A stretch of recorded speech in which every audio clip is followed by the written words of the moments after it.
के नक्शबंदी हूँ।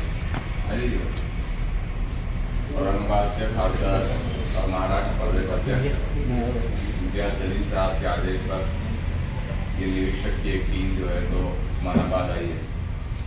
और उस्मानाबाद आने का मकसद ये है कि आने वाले महीनों में नगर पालिका के इलेक्शन होने जा रहे हैं और जाहिर सी बात है कि उसकी तैयारी करना बहुत ज़रूरी है वक्त से पहले। आज जो हमारी 2 दिन से उस्मानाबाद में टीम है, हमने शहर के अलग अलग लोगों से मुलाकातें की, कुछ बुद्धिजीवियों से मुलाकात की, आम शहरियों से मुलाकात की, अलग अलग समाज के लोगों से मुलाकातें की और हमने ये समझने की कोशिश की कि इस वक्त MIM का उस्मानाबाद में क्या असर है। जहाँ तक समझ में आया, हमारे जिम्मेदारान काम यहाँ पर कर रहे हैं, जिले में काम हो रहा है, शहर में काम हो रहा है, लेकिन इलेक्शन एक बड़ा काम होता है। तो इलेक्शन के पेश नज़र संगठन ज़्यादा मजबूत होना चाहिए। संगठन जितना ज़्यादा मजबूत होगा उसके नतीजे हमको इलेक्शन में नज़र आने लगेंगे। जो कुछ भी कमज़ोरियाँ हैं उसको हमने नोट किया है, जो अच्छी बात है उसको सराहा गया है और अभी हमारी महाराष्ट्र प्रदेश अध्यक्ष भी इस मामले में पूरी डिटेल्स देंगे। कल 18 तारीख है, 18 तारीख को हमें एक रिपोर्ट सबमिट करना है और हम समझते हैं कि उस्मानाबाद में MIM के लिए माहौल अच्छा है। हमको और ज़्यादा बेहतर काम करना होगा, तब कहीं जाके नगर पालिका के इलेक्शन में हमारे नुमाइंदे कामयाब हो सकते हैं। इससे पहले जो इलेक्शन हुए थे उन इलेक्शंस में MIM ने अपने कैंडिडेट्स को उतारा था। 5-6 कैंडिडेट्स ऐसे थे जो 2 नंबर पर आकर रुके थे। नगर अध्यक्ष का भी इलेक्शन हुआ था, वहाँ पर हमारी कुछ संगठन की कमजोरी की वजह से हम वहाँ पर पराजित हुए थे। लेकिन अब चूँकि पिछले कई सालों से जो लोग काम कर रहे हैं उन्होंने संगठन को मजबूत करने का काम किया है, हम चाहते हैं कि और ज़्यादा काम करें। जो कुछ भी चीज़ें हैं वो तमाम की तमाम चीज़ें रिपोर्ट की शक्ल में महाराष्ट्र प्रदेश अध्यक्ष इम्तियाज जलील साहब के पास जाएगी और वो वहाँ से जो भी आगे चल के आदेश आएंगे वो आदेश यहाँ की टीम को देंगे। रहा सवाल कि हम कितने कैंडिडेट्स उतारेंगे मैदान में, हमारा टारगेट तो ये है कि हम कमोबेश पूरे उस्मानाबाद के 41 वार्ड्स में से मैक्सिमम वार्ड्स में जो है तो मस्जिद इत्तेहादुल मुस्लिमीन अपने प्रत्याशी अपने उम्मीदवारों को उतारेगी। इससे पहले यहाँ की लोकल यूनिट से चर्चा की जाएगी, उनसे मशवरा किया जाएगा, उनसे उन्हें कॉन्फिडेंस में लिया जाएगा, उसके बाद ही जो है तो फैसला लिया जाएगा। और ऐसा नहीं है कि मस्जिद इत्तेहादुल मुस्लिमीन सिर्फ मुस्लिम समाज के लोगों को टिकट देगी। हमारा जो उद्देश्य है कि हम तमाम समाज के लोगों को रिप्रेजेंटेशन का पूरा मौका देते हैं, तो इस मरतबा भी मजलिस इत्तेहादुल मुस्लिमीन तमाम वार्ड्स में हर समाज के लोगों को जो है तो मौका देगी कि वो आगे आए। और कांग्रेस और NCP ने जिस तरीके से एक पर्टिकुलर को समाज के लोगों को दबाए रखा है, उन्हें नुमाइंदगी का मौका नहीं मिलता है।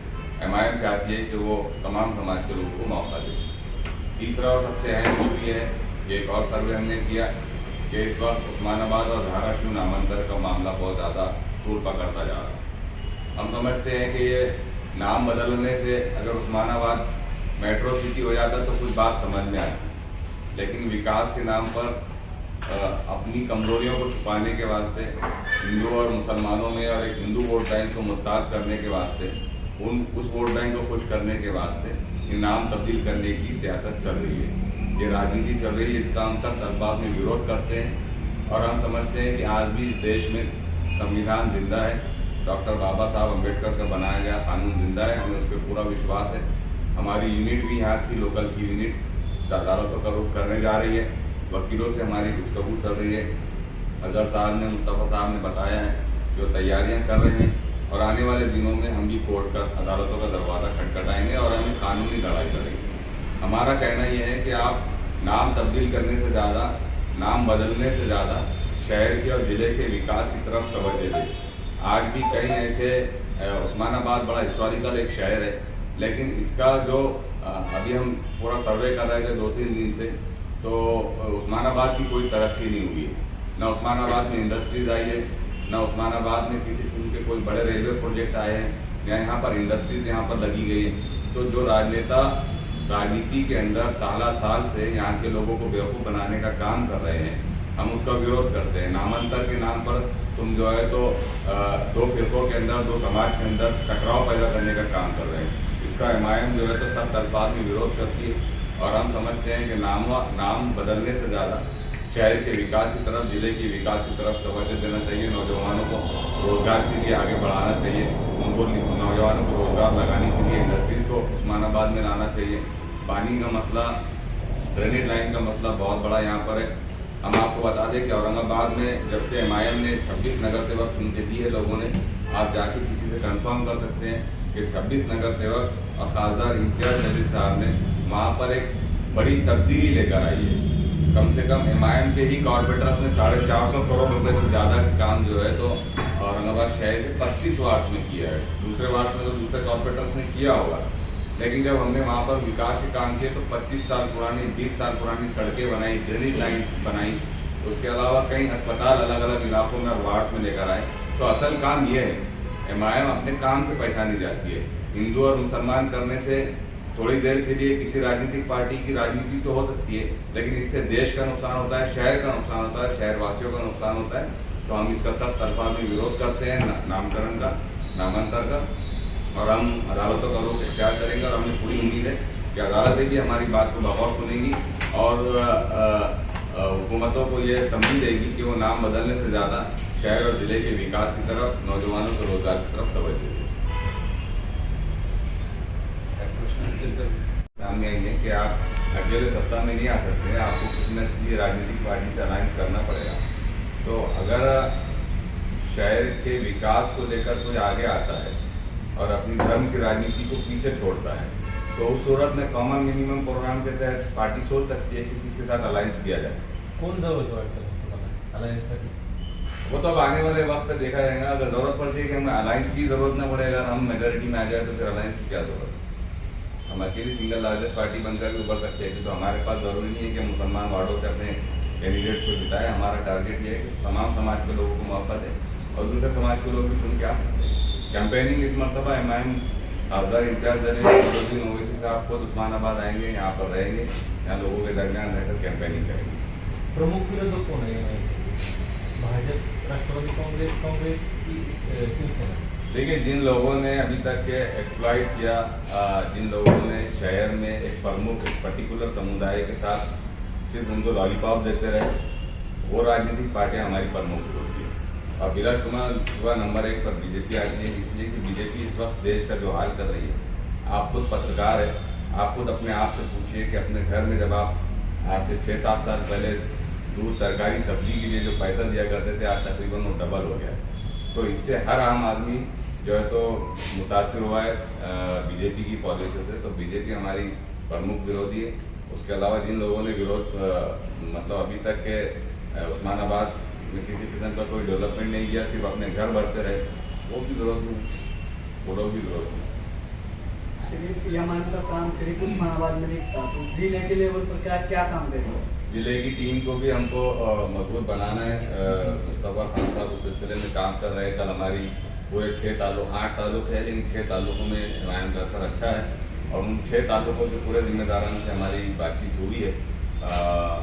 आने वाले दिनों में हम कोशिश करेंगे कि एमआईएम की तरफ से ताल्लुका वाली जो है तो बाकायदा ट्रेनिंग प्रोग्राम दिया जाए। जैसे परांडा है, परांडा में एक अच्छा सुरजपुर है, तो ये ताल्लुकों में एमआईएम काफ़ी अच्छा असर है और तमाम समाज के लोग जुड़े हुए हैं इसके अंदर। तो हम कोशिश करेंगे कि तमाम समाज के लोगों को मौका दे और एमआईएम जिले की सतह पर, ग्रामीण सतह पर भी जो तो मजबूत करेंगे। तो हमारा डिमांड ये होगा कि उस्मानाबाद रहेगा, पहला डिमांड रहेगा। दूसरा ये रहेगा कि हम यहाँ के वो जो बैकवर्ड एरियाज है जो कई सालों से डेवलप नहीं हुए, कई कॉलोनीज कल मैंने ऐसी देखा कि अच्छे बंगलोज बने हुए, अच्छे लोग रहते हैं वहाँ पर, लेकिन रास्ते नहीं है, ड्रेनेज लाइन नहीं है, नालियाँ बह रही है। जबकि मैंने पूछा कब से कॉलोनी बनी हुई, तो पता चला कि 20 साल और 25 साल पुरानी कॉलोनी है।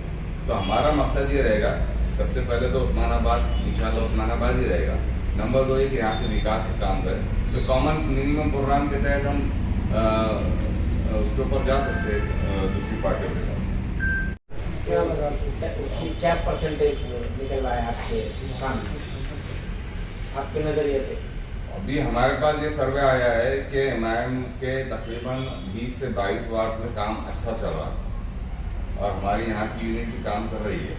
हमने उनसे कहा कि हमें पूरे 41 वार्ड में कॉन्सेंट्रेट करना है, हमें शिवसेना या बीजेपी के जैसा अपने आप को लिमिटेड नहीं कर लेना है कि ये सिर्फ हिंदुओं की पार्टी है।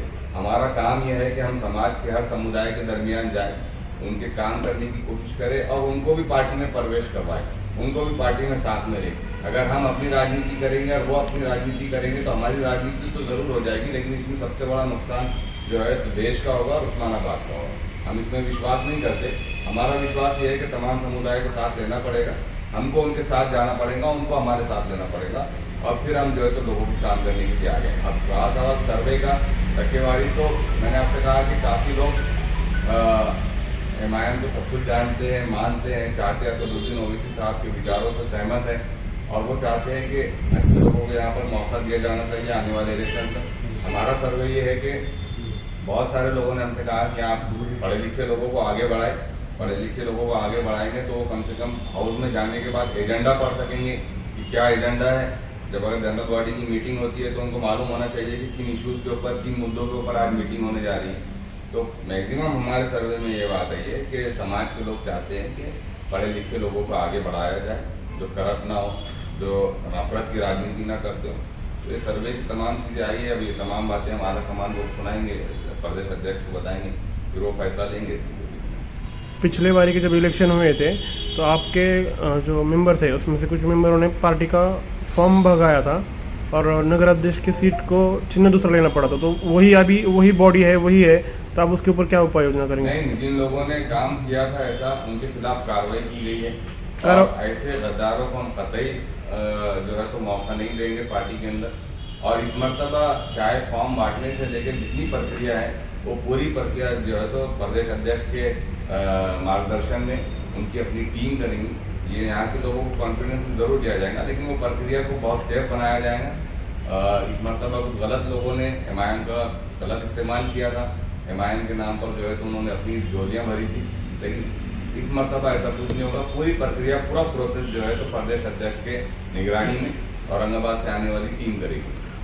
आपके अभी उस्मानाबाद जिले में जो सदस्य पक्ष की जो सदस्य नोंदनी रहती है वो कितनी है अभी? हमारे पास जिले का आंकड़ा कितना है?